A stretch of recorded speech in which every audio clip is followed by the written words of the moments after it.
Bonjour! Welcome to Scouching's 2024 Prospect Pipeline series, where we take a look at every individual NHL team and group their prospects into general tiers and just take a bird's eye look at what things look like going into next season. Before we get into the Montreal Canadiens pipeline, though, I want to define what a prospect is to me and what these tiers mean. A prospect to me is a player that has been within 5 years of their first year of draft eligibility and haven't been on an NHL roster for more than one season. We're also going to be grouping players into tiers, starting at franchise players who you absolutely love and never ever want to trade unless you really have to for some reason. The next is a core tier where it's just really solid players that are foundational to your organization that you really don't want to have to trade unless you have to, but not quite at that franchise level. Next, we have depth players that round out your roster, everyday second, third, fourth line players, what have you.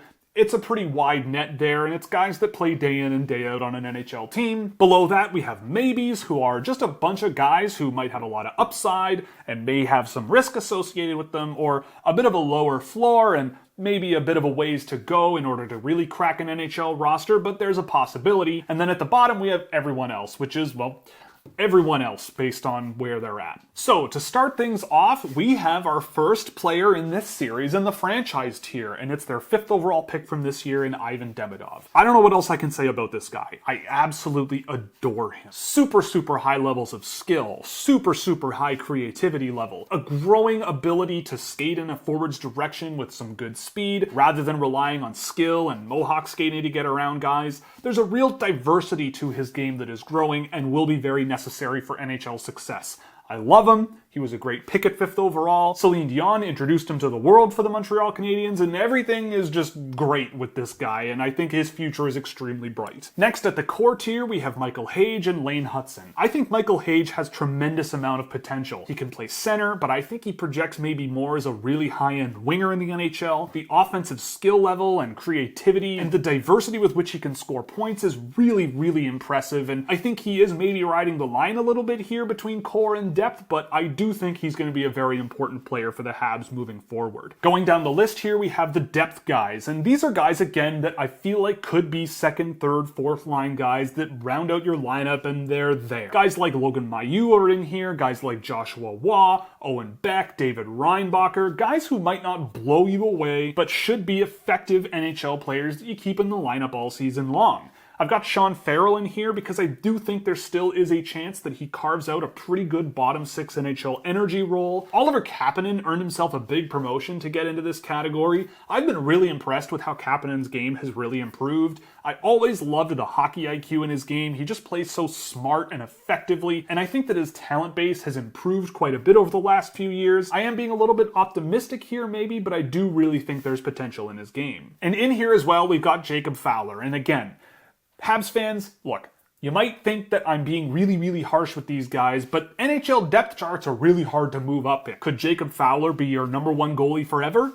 Sure, it's possible. Do I think he's an NHL goaltender at some point? Yes. I think he's been really great every single time I've seen him this year, and the potential for him is really bright. Goaltenders are just a big question mark a lot of the time. I think he belongs in this range, but definitely pushing the upper bounds of this group. I'm really impressed with what I've seen with him, and time will tell. We'll see where things go. From here, we look at the maybes tier, and in this group, there's an interesting group of players down here. Atos Koivu, I feel like, belongs down here. I love the smarts in his game, similar to Oliver Kapanen, and I think there's an interesting foundation to build off of. Philip Eriksson has had a very good season this year, and I've upgraded him into this tier. Emil Heinemann is a player that I still think could carve out a bottom 6 role in the NHL. I've upgraded Luke Tuck into this group because I feel like with some AHL time, maybe there's a bit of a wrecking ball role for him down the NHL lineup one day. Adam Engstrom and Philip Machar bring a lot of upside. Same thing with Vincent Rohrer. Just maybe not a tremendous amount of certainty there, but there is a lot to like in their games. In net, you've got Mikas Vekvanongs, who they just drafted,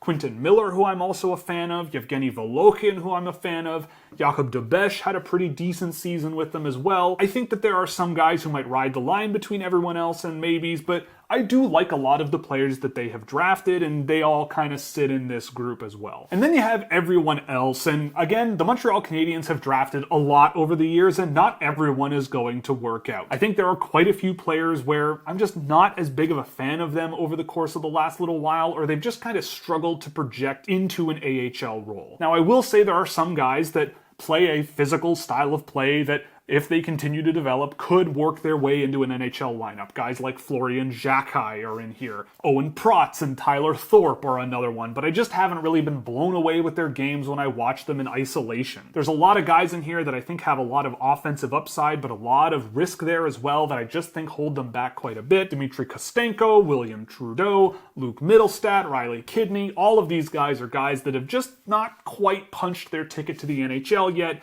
but we'll see what happens in the future. You'll note Jacob Perreault is down here. He's just been in the AHL a long time, and I just haven't seen the steps necessary there, but maybe this is a better environment for him, and it's not impossible. Again, for anyone in this tier, it's not impossible to make the NHL. And with Jacob Perreault specifically, I think there's a ton of potential, but he just hasn't gotten there yet, and he is quite far along in his development curve. We'll see what happens, but here's where I stand with the Montreal Canadiens. In general, they've drafted a lot, and in general, they've drafted quite well. I could nitpick here and there and make some different decisions here and there, but they have ended up with a really interesting pipeline of players that should help round out their roster in the future. So, with that, we close out the Montreal Canadiens. If you liked the video, click like and subscribe to the channel and you won't miss anything else. Or you could go to Scouching.ca, where you get exclusive written content, early access to videos, as well as plenty of other cool stuff like a Discord server and data tables for drafted and undrafted prospects that you won't find anywhere else. So that closes out the Montreal Canadiens, and in our next one, we're going to be looking at the San Jose Sharks. So we'll see you then.